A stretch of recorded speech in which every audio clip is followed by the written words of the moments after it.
Hello students, welcome back to college and academy YouTube channel. ಈ video ಬಂದುಬಿಟ್ಟು KCT students very important ಇರುತ್ತೆ. Okay, NEET students ಏನಾದರೂ ನೀವು ಬರೀ ನೀಟ್ಗೋಸ್ಕರನೇ ಆಪ್ಷನ್ ಎಂಟ್ರಿ ಮಾಡಿದರೆ ಸ್ಕಿಪ್ ಮಾಡ್ಬೋದು.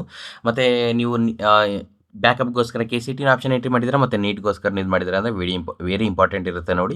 ಮತ್ತು ಬರೀ KCT ಕೋರ್ಸಸ್ ಆಪ್ಷನ್ ಎಂಟ್ರಿ ಮಾಡಿದ್ರು, ಇಂಜಿನಿಯರಿಂಗು ಈ ರೀತಿ ಮಾಡಿದ್ರು, ನೀವು ಥರ್ಡ್ ರೌಂಡ್ಗೆ ಯಾವ ರೀತಿ ಹೋಗಬೇಕು ಅದನ್ನೆಲ್ಲ ಈ ವಿಡಿಯೋದಲ್ಲಿ ಕ್ಲಿಯರಾಗಿ ಹೇಳ್ತಾ ಇರ್ತೀವಿ. ಈ ವಿಡಿಯೋದಲ್ಲಿ ಏನೇನು ಹೇಳ್ತಾ ಇದ್ದೀವಿ ಅಂದರೆ, KCT ಸ್ಟೂಡೆಂಟ್ಸು ನಿಮ್ಗೆ ಏನಾದರೂ KCT ಕೋರ್ಸಸ್ ಅಲಾಟ್ ಆಗಿದ್ದರೆ ಸೆಕೆಂಡ್ ರೌಂಡಲ್ಲಿ ಕಂಪಲ್ಸರಿ ಅಡ್ಮಿಷನ್ ಆಗಬೇಕಾಗುತ್ತೆ. ಮತ್ತು ನೀವು ಥರ್ಡ್ ರೌಂಡ್ ಕೂಡ ಹೋಗ್ಬೇಕಂತಾರೆ. Third round is very important. ಅಲ್ಲಿ ನಿಮಗೆ ಇವಾಗ ಸಿಕ್ಕಿರೋ ಸೀಟ್ಗಿಂತ ಒಳ್ಳೆ ಸೀಟ್ ಸಿಗುತ್ತೆ. Okay, seat is very important. ಯಾಕಂದರೆ ಒಂದು ಒಳ್ಳೆ ಕಾಲೇಜಲ್ಲಿ ನಿಮಗೆ ಅಡ್ಮಿಷನ್ ಆಯಿತು ಅಂತಂದರೆ ಒಳ್ಳೆ ಜಾಬ್ ಸಿಗುತ್ತೆ. ಎಲ್ಲರೂ ಜಾಬ್ಗೋಸ್ಕರನೇ ಕಲಿತಾ ಇರೋದು. ಓಕೆ, ಅದಾದಮೇಲೆ ಮತ್ತೆ ಇಂಜಿನಿಯರಿಂಗ್ ಕಾಲೇಜ್ ಸ್ಟಾರ್ಟ್ ಆಗಿದೆ ಅಂತ ಆ ಕಡೆ ಈ ಕಡೆ ವೀಡಿಯೋಸ್ ನೋಡಿದ್ದೀರಾ, ನೋಟಿಫಿಕೇಶನ್ ನೋಡಿದ್ದೀರಾ, ತಲೆಯಲ್ಲಿ ಹುಳ ಬಿಟ್ಕೊಂಡಿದ್ದೀರಾ. ಓಕೆ, ಇಂಜಿನಿಯರಿಂಗ್ ಕಾಲೇಜ್ ಸ್ಟಾರ್ಟ್ ಆಗಿರೋದು ಮರ್ತು ಬಿಡಿ. ಅದ್ರ ಬಗ್ಗೆ ನಾನು ಕ್ಲಿಯರಾಗಿ ಹೇಳಿರ್ತೀನಿ ಏನಕ್ಕೆ ಅಂತ, ಸರಿನಾ?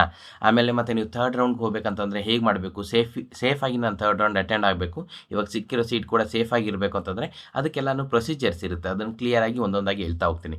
ಅದಾದಮೇಲೆ ಇಂಪಾರ್ಟೆಂಟ್ ಥಿಂಗ್ ಏನಂದರೆ, ನಾನು MBBS, BDS, BMS ಕಾಲೇಜ್ ಸಿಗೋಕ್ಕೆ ಬಾರ್ಡರಲ್ಲಿದ್ದೀನಿ. ಬಟ್ ನಾನು ಇಂಜಿನಿಯರಿಂಗ್ ಆಪ್ಷನ್ ಎಂಟ್ರಿ ಮಾಡಿದ್ದೀನಿ, ಇಲ್ಲ KCT ವೆಟರ್ನರಿ ಮಾಡಿದ್ದೀನಿ, ನನಗೆ ಸಿಕ್ಬಿಟ್ಟಿದೆ. ನಾನು ಇವಾಗ MBBSಗೋಸ್ಕರ ಟ್ರೈ ಮಾಡಬೇಕು. ಬಟ್ ಇಲ್ಲಿ ಕಂಪಲ್ಸರಿಯಾಗಿ ಅಡ್ಮಿಷನ್ ಆಗಬೇಕಂತ ಹೇಳ್ತಾ ಇದ್ದಾರೆ. ನಾನು ಏನು ಮಾಡಬೇಕು, ನಾನು ಹೇಗೆ ನೆಕ್ಸ್ಟ್ ಸ್ಟೆಪ್ನ ತೊಗೊಳ್ಬೇಕು ಅನ್ನೋದು ಕೂಡ ಕ್ಲಿಯರಾಗಿ ಇಲ್ಲಿ ಹೇಳಿರ್ತೀನಿ. ಸೊ ಇದನ್ನು ವೀಡಿಯೋನ ಕೊನೆಯವರೆಗೂ ನೋಡ್ತಾ ಹೋಗಿ. ಇನ್ನು college and academy YouTube channel ನೀವು ಸಬ್ಸ್ಕ್ರೈಬ್ ಆಗಿಲ್ಲ ಅಂತಂದರೆ ಲೇಟ್ ಏನಕ್ಕೆ ಮಾಡ್ತಾರೆ? ನಿಮ್ಮ ಅಡ್ಮಿಷನ್ ಪ್ರೋಸೆಸ್ ಈಸಿ ಆಗಬೇಕು, ಇನ್ನೂ ನಿಮಗೆ ಹೆಚ್ಚಿನ ಮಾಹಿತಿ ಇದ್ರ ಬಗ್ಗೆ ತಿಳ್ಕೊಬೇಕಂತಂದರೆ college and academy YouTube channel subscribe ಆಗಿರಿ. ಮತ್ತು ಲೇಟೆಸ್ಟ್ ಇನ್ಫಾರ್ಮೇಷನ್ಗೋಸ್ಕರ college and guide WhatsApp group link ಡಿಸ್ಕ್ರಿಪ್ಷನಲ್ಲಿರುತ್ತೆ. ಸೊ ಅದನ್ನು ಕೂಡ ಜಾಯ್ನ್ ಆಗಿ ನಾನು ಇನ್ ಡೀಟೇಲ್ ಆಗಿ ಹೇಳ್ತಾ ಹೋಗ್ತೀನಿ. ನೀವು ಮತ್ತು ಕಮೆಂಟ್ ಹಾಕಿ. ಓಕೆ, ನೀವು ಯಾವ ಕಾಲೇಜಿಗೋಸ್ಕರ ಟ್ರಾರ್ಗೆಟ್ ಮಾಡ್ತಿದ್ದೀರಾ, ಟ್ರೈ ಮಾಡ್ತಿದ್ದೀರಾ ಅಂತ ಕಮೆಂಟ್ ಹಾಕಿ. ಆವಾಗಲೇ ಗೊತ್ತಾಗುತ್ತೆ ಎಷ್ಟು ಸ್ಟೂಡೆಂಟ್ಸ್ ಯಾವ ಕಾಲೇಜಿಗೋಸ್ಕರ ಮುಗಿ ಬೀಳ್ತಾ ಇದ್ದಾರೆ ಅಂತ. ಸರಿನಾ? ಇವಾಗ ವಿಡಿಯೋನ ಸ್ಟಾರ್ಟ್ ಮಾಡ್ತಾ ಹೋಗೋಣ.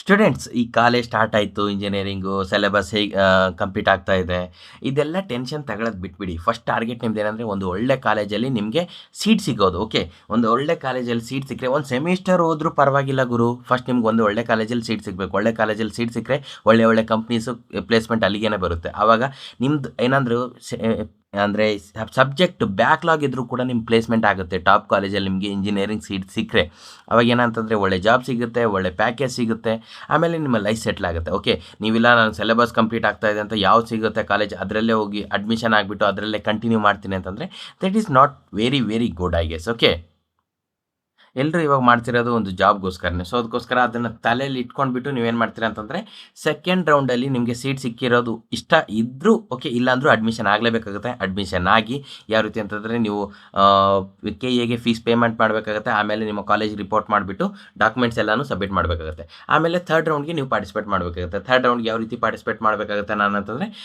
ಥರ್ಡ್ ರೌಂಡ್ಗೆ ಮತ್ತೆ ₹750 ಪೇ ಮಾಡಬೇಕು. ಪೇ ಮಾಡಿದ ತಕ್ಷಣ ನಿಮಗೆ ಇವಾಗ 72 ನಂಬರ್ ಕಾಲೇಜ್ ನಿಮಗೆ ಸಿಕ್ಕಿದೆ ಅಂದರೆ 71 still those will be present in your option entry list. Okay, ಅವಾಗ ನೀವು ಅದರಲ್ಲಿ ಯಾವುದೆಲ್ಲ ಡಿಲೀಟ್ ಮಾಡ್ಕೊಳ್ಬೇಕು, ಯಾವುದೆಲ್ಲ ಆ್ಯಡ್ ಮಾಡ್ಕೊಳ್ಬೇಕು. ಓಕೆ, ಆ್ಯಡ್ ಮಾಡೋಕ್ಕೆ ಬರಲ್ಲ, ರೀಅರೇಂಜ್ ಮಾಡ್ಕೊಳ್ಳೋಕೆ ಬರುತ್ತೆ.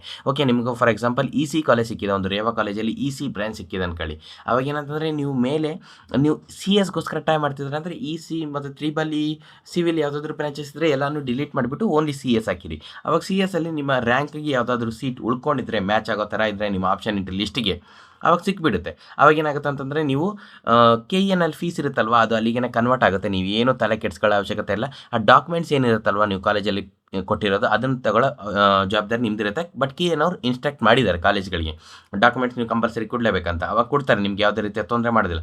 ಬಟ್ ಮೋಸ್ಟ್ ಇಂಪಾರ್ಟೆಂಟ್, ಸ್ಟೂಡೆಂಟ್ಸ್ ಎಲ್ಲಿ ಸ್ಟಕ್ ಆಗ್ತಾರೆ, ಎಲ್ಲಿ ಸಿಕ್ಕಾಕೊಳ್ತಾರೆ ಅಂತಂದರೆ, ನೀವು ಕಾಲೇಜ್ಗೋಸ್ಕರ ಎಕ್ಸ್ಟ್ರಾ ಫೀಸ್ ಪೇ ಮಾಡಿರ್ತಾರೆ, ಲೈಬ್ರರಿ ಫೀ, ಸ್ಪೋರ್ಟ್ಸ್ ಫೀ, ಅದೆಲ್ಲ ಹೋದರೆ ಪರವಾಗಿಲ್ಲ, 5,000 10,000 ಇರುತ್ತೆ.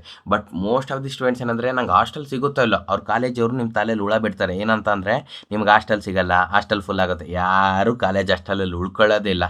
ಕಾಲೇಜ್ ಹಾಸ್ಟೆಲ್ ಒಂದೊಂದು ಟಾಪ್ ಕಾಲೇಜಲ್ಲೇ off off the college hostel seats ಏನಿರುತ್ತೆ ಖಾಲಿನೇ ಇದ್ಬಿಡುತ್ತೆ. ಸ್ಟೂಡೆಂಟ್ಸ್ PG ಮಾಡಿರ್ತಾರೆ, ರೂಮ್ ಮಾಡಿರ್ತಾರೆ. ಸೊ ಅದಕ್ಕೋಸ್ಕರ ಕಾಲೇಜ್ ಹಾಸ್ಟೆಲ್ ಫೀಸ್ ಯಾರೂ ಪೇ ಮಾಡೋಕ್ಕೆ ಹೋಗಬೇಡಿ. ಸೆಕೆಂಡ್ ರೌಂಡಲ್ಲಿ ಅಡ್ಮಿಷನ್ ಆಗಕ್ಕೆ ಹೋದಾಗ ಅವ್ರು ಹೇಳ್ತಾರೆ, ನೀವು ಕಾಲೇಜ್ ಹಾಸ್ಟೆಲ್ಲು ಅಡ್ಮಿಷನ್ ತೊಗೊಳ್ಳಿ ಕಂಪಲ್ಸರಿ, ಹಂಗೆ ನೀವು ಹೇಳಬೇಕು, ನಮ್ಮ ರಿಲೇಟಿವ್ ಮನೆಯಿಂದ ಟ್ರಾವೆಲ್ ಮಾಡ್ತೀನಿ. ಸಿಂಪಲ್ ಆನ್ಸರ್ ಅಷ್ಟೇ. ಓಕೆ, ನಮ್ಮ ಹತ್ರ ಅಷ್ಟೊಂದು ದುಡ್ಡಿಲ್ಲ, ನಾನು ರಿಲೇಟಿವ್ ಮನೆಯಿಂದ ಟ್ರಾವೆಲ್ ಮಾಡ್ತೀನಿ ಅಂತಂದರೆ ಮುಗಿತವ್ರು, ನಿಮಗೆ ಫೋರ್ಸ್ ಮಾಡೋದಿಲ್ಲ. ಅದಾದಮೇಲೆ ನಿಮಗೆ ಥರ್ಡ್ ರೌಂಡಲ್ಲಿ KCT ಥರ್ಡ್ ರೌಂಡಿಗೆ ಬರ್ತೀರಾ, ಅಲ್ಲಿ ನಿಮಗೆ ಒಳ್ಳೆ ಸೀಟ್ ಸಿಗಲಿಲ್ಲ, ನಥಿಂಗ್ ಬಟ್ ನಿಮ್ಗೆ ಸೀಟ್ ಸಿಗಲಿಲ್ಲ ಅಂದ್ಕೊಳ್ಳಿ ಯಾವುದು. ಆವಾಗ ಸೆಕೆಂಡ್ ರೌಂಡ್ ಸೀಟ್ ಅಲ್ಲೇ ಕಂಪಲ್ಸರಿ ಕಂಟಿನ್ಯೂ ಮಾಡಬೇಕಂದ್ರೆ ನಿಮ್ಗೆ ಕಾಲೇಜ್ ಹಾಸ್ಟೆಲ್ ಕಂಪಲ್ಸರಿ ಕೊಡ್ತಾರೆ. ಅಲ್ಲಿ ಸೀಟ್ ಇಲ್ಲ ಅಂದರೂ ಒಂದು ಹೊಸ ಬಿಲ್ಡಿಂಗ್ ಕಟ್ಟಾದರೂ ಕೊಡ್ತಾರೆ. ಏನಕ್ಕಂತಂದರೆ ಅವ್ರಿಗೆ ಅಮೌಂಟ್ ಬೇಕು, ದುಡ್ಡುಗೋಸ್ಕರನೇ ಮಾಡ್ತಾ ಇದ್ದಾರೆ, ಸರಿನಾ? ಎಷ್ಟೊಂದು ಸೀಟ್ಸ್ ಬೆಡ್ಸ್ ಎಲ್ಲ ಖಾಲಿ ಇರುತ್ತೆ. ಡೋಂಟ್ ವರಿ, ಕಾಲೇಜ್ ಹಾಸ್ಟೆಲ್ದು ಫೀಸ್ ಪೇ ಮಾಡೋಕ್ಕೆ ಹೋಗಬೇಡಿ, ಓಕೆನಾ? ಅದಾದಮೇಲೆ ಏನಾಗುತ್ತೆ ಅಂತಂದರೆ ನೀವು ಥರ್ಡ್ ರೌಂಡಿಗೆ ಬರ್ತೀರಾ. ಥರ್ಡ್ ರೌಂಡ್ ಆದಮೇಲೆ ನಿಮ್ಗೆ ಅಲ್ಲಿ ಸೀಟ್ ಸಿಗುತ್ತೆ. ಥರ್ಡ್ ರೌಂಡಲ್ಲಿ ಸೀಟ್ ಸಿಕ್ಕರೆ ಸೆಕೆಂಡ್ ರೌಂಡಲ್ಲಿ ಸಿಕ್ಕರೆ ಅದು ಆಟೋಮೆಟಿಕ್ ಡಿಲೀಟ್ ಆಗಿಬಿಡುತ್ತೆ, ಅದು ಬೇರೆ ಸ್ಟೂಡೆಂಟ್ಸಿಗೆ ಹೋಗಿಬಿಡುತ್ತೆ. ಅದಾದಮೇಲೆ ನೀವು ಅಲ್ಲಿ ಕಂಟಿನ್ಯೂ ಮಾಡ್ಕೊಳ್ಬೇಕಾಗುತ್ತೆ. ಓಕೆ, ಇದೆಲ್ಲ ಪ್ರೊಸೆಸ್ ಒಂದು 20 ಡೇಸಲ್ಲೇ ಕಂಪ್ಲೀಟ್ ಆಗುತ್ತೆ. ಸಿಲೆಬಸ್ ಬಗ್ಗೆ ತಲೆ ಕೆಡಿಸ್ಕೊಳ್ಳೋಕೋಬೇಡಿ. ಇವಾಗ ಸರ್ ನನಗೆ MBBS BDS BMS ಸಿಗೋ ಥರ ಇದೆ, ಓಕೆ. ಆದರೆ ನಾನು ಇಂಜಿನಿಯರಿಂಗ್ಗೆ ಸಿಕ್ಬಿಡ್ತು ನನಗೆ ಆಪ್ಷನ್ ಎಂಟ್ರಿಲಿ ಸೆಕೆಂಡ್ ರೌಂಡಲ್ಲಿ. ಅಡ್ಮಿಷನ್ ಆಗಬೇಕಂತ ಇದ್ದಾರೆ. ಏನು ಮಾಡಬೇಕು? ಅಡ್ಮಿಷನ್ ಆಗಿ ಡಾಕ್ಯುಮೆಂಟ್ಸ್ ಕೊಡಿ, ಓಕೆ. ನಾನು ಹೇಳ್ದಂಗೆ ಅಷ್ಟಲ್ಲಿ ಫೀಸ್ ಪೇ ಮಾಡಬೇಡಿ. ಅದಾದಮೇಲೆ ಮತ್ತೆ ನೀಟ್ ಸೆಕೆಂಡ್ ರೌಂಡಲ್ಲಿ ಪಾರ್ಟಿಸಿಪೇಟ್ ಮಾಡಿ. ಆವಾಗ ಇಂಜಿನಿಯರಿಂಗ್ ಎಲ್ಲನೂ ಡಿಲೀಟ್ ಮಾಡಿಬಿಡಿ. ನಿಮ್ಗೆ MBBS ಬೇಕಂದರೆ ಬರೀ MBBS ಇಟ್ಟಿರಿ, BDS ಬೇಕಂದರೆ BDS ಇಟ್ಟಿರಿ, BMS ಬೇಕಂದರೆ BMS ಇಟ್ಟಿರಿ. ಇಲ್ಲ ಮೂರಲ್ಲೂ ಟ್ರೈ ಮಾಡ್ತೀನಿ ಅಂದರೆ 3 ಇಟ್ಟಿರಿ, ಪ್ರಿಯಾರಿಟಿ ಲಿಸ್ಟಲ್ಲಿ ಇಟ್ಟಿರಿ, ಓಕೆ. ಮತ್ತು second round neat second round option entry ಏನಾಗುತ್ತೆ, ಪ್ರೋಸೆಸ್ ಸ್ಟಾರ್ಟ್ ಆಗಿಬಿಡುತ್ತೆ. ಆವಾಗ ನಿಮಗೆ ಅಲ್ಲಿ ಸೀಟ್ ಸಿಕ್ಕರೆ ಇಂಜಿನಿಯರಿಂಗ್ ಸೀಟ್ ಆಟೋಮೆಟಿಕ್ KN ಅವರೇ ಡಿಲೀಟ್ ಮಾಡ್ತಾರೆ. ನಿಮ್ಗೆ ಏನು ತೊಂದರೆ ಇಲ್ಲ. ನೀವು ಎಲ್ಲಿ ಕಾಲೇಜ್ಗೆ ಹೋಗಿ ಕ್ಯಾನ್ಸಲೇಷನ್ ಮಾಡ್ಕೊಳ್ಬೇಕಾಗಿಲ್ಲ, ಏನಿಲ್ಲ. ಕಾಲೇಜ್ ನೀವು ಓನ್ಲಿ ಯಾವಾಗ ಹೋಗ್ಬೇಕಂದ್ರೆ ಏನಾದರೂ ಒರಿಜಿನಲ್ ಡಾಕ್ಯುಮೆಂಟ್ಸ್ ಕೊಟ್ಟಿದ್ರೆ ಅದನ್ನು ತಗೊಳಕ್ಕೆ ಮಾತ್ರ ಅಲ್ಲಿಗೆ ಹೋಗಬೇಕು, ಓಕೆ. ಕಾಲೇಜ್ಗೆ ನೀವು ಓಕೆ ಮ್ಯಾನ್ಯುವಲಿ ಫೀಸ್ ಪೇ ಮಾಡಿರ್ತಾರಲ್ವ, ವಿತೌಟ್ KA ಥ್ರೋ ಅದನ್ನು ರಿಟರ್ನ್ ಅವ್ರು ಕೊಡೋದಿಲ್ಲ. ರಿಕ್ವೆಸ್ಟ್ ಮಾಡ್ಕೊಂಡೆ ಕೊಡ್ತಾರೆ, ಒಬ್ಬೊಬ್ರು ಕೊಡೋದಿಲ್ಲ. ಸೊ ಅದು ನಿಮ್ಮ ಮೇಲೆ ಬಿಟ್ಟಿದ್ದು. ಬಟ್ ಏನಂದರೆ ಇಂಜಿನಿಯರಿಂಗು ಅಪ್ಗ್ರೇಡೇಷನ್ ಚಾನ್ಸ್ ಇದೆ, ಮತ್ತು KCT ಕೋರ್ಸಸ್ಸಿಂದ KCT ಅಪ್ಗ್ರೇಡೇಷನ್ ಚಾನ್ಸ್ ಇದೆ, ಮತ್ತು KCTಯಿಂದ MBBS ಕೂಡ ಅಪ್ಗ್ರೇಡೇಷನ್ ಚಾನ್ಸ್ ಇದೆ ನಿಮಗೆ. KCT ಕೋರ್ಸಸ್ಸು ಸೆಕೆಂಡ್ ರೌಂಡಲ್ಲಿ ಸಿಕ್ಕರೆ.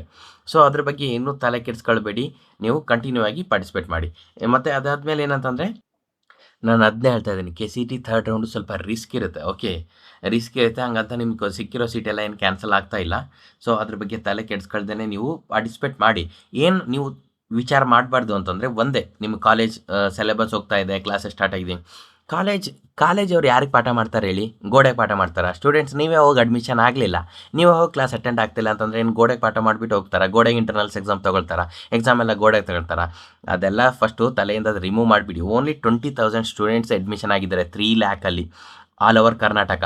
ಅಂತಂದರೆ ಒಂದು 10% ಕೂಡ ಅಡ್ಮಿಷನ್ ಫಿಲ್ ಆಗಿಲ್ಲ ಇನ್ನು, ಓಕೆ. 10% ಅಂತಂದರೆ ಒಂದು ಕಾಲೇಜಲ್ಲಿ ಒಂದೊಂದು ಕ್ಲಾಸ್ ರೂಮಲ್ಲಿ ಇಬ್ಬಿಬ್ಬರು ಸ್ಟೂಡೆಂಟ್ಸ್ ಕೂಡ ಹೋಗಿ ಕೂತ್ಕೊಳ್ಳಲ್ಲ. ಮತ್ತು ಯಾರಿಗೆ ಹೇಳ್ತಾರೆ? ಅದಕ್ಕೋಸ್ಕರ ನೀವೇನು ಯೋಚನೆನೇ ಮಾಡಬೇಡಿ, ಆರಾಮಾಗಿರಿ. ನಿಮ್ಮ ಥರ್ಡ್ ರೌಂಡ್ ಆದಮೇಲೆ ನಿಮ್ಮ ಕ್ಲಾಸಸ್ ಸ್ಟಾರ್ಟ್ ಆಗುತ್ತೆ, ಕಾಲೇಜ್ ಸ್ಟಾರ್ಟ್ ಆಗುತ್ತೆ, ಓಕೆ. ಕಾಲೇಜ್ ಸ್ಟಾರ್ಟ್ ಆಗಿಬಿಡುತ್ತೆ. ಅವ್ರು ಮ್ಯಾನೇಜ್ಮೆಂಟ್ ಸೀಟ್ ಬರಲಿ ಅಂತ ಇಂಜಿನಿಯರಿಂಗ್ ಅವರು ಕಾಲೇಜ್ ಸ್ಟಾರ್ಟ್ ಮಾಡಿರ್ತಾರೆ. ಏನಂತಂದರೆ ಇಂಡಕ್ಷನ್ ಪ್ರೋಗ್ರಾಮು, ವೆಲ್ಕಮ್ ಪಾರ್ಟಿ, ಆ ಪಾರ್ಟಿ ಈ ಪಾರ್ಟಿ ಮಾಡ್ಕೊಂಡು ಎಂಜಾಯ್ ಮಾಡ್ತಾ ಇರ್ತಾರೆ. ನೀವು ಅಷ್ಟೇ ಏನಂತಂದರೆ ಥರ್ಡ್ ರೌಂಡ್ ಆದಮೇಲೆ ಹೋದರೆ ನಿಮ್ಗೆ ಸ್ಟಾರ್ಟಿಂಗಿಂದನೇ ಕಾಲೇಜ್ ಸ್ಟಾರ್ಟ್ ಆಗಿಬಿಡುತ್ತೆ, ಓಕೆ. ಈ ಎಂಜಾಯ್ಮೆಂಟ್ ಎಲ್ಲ ಸ್ವಲ್ಪ ಮಿಸ್ ಆಗುತ್ತೆ. ಮಿಸ್ ಆದರೆ ಪರವಾಗಿಲ್ಲ, ಒಳ್ಳೆ ಕಾಲೇಜ್ ಸಿಕ್ಕರೆ ಒಳ್ಳೆ ಜಾಬ್ ಸಿಗುತ್ತೆ. ಒಳ್ಳೆ ಜಾಬ್ ಸಿಕ್ಕರೆ ಪ್ರೌಡ್ ಫೀಲ್ ಆಗ್ತಾರೆ, ರೆಪ್ಯುಟೇಷನ್ ಇರುತ್ತೆ.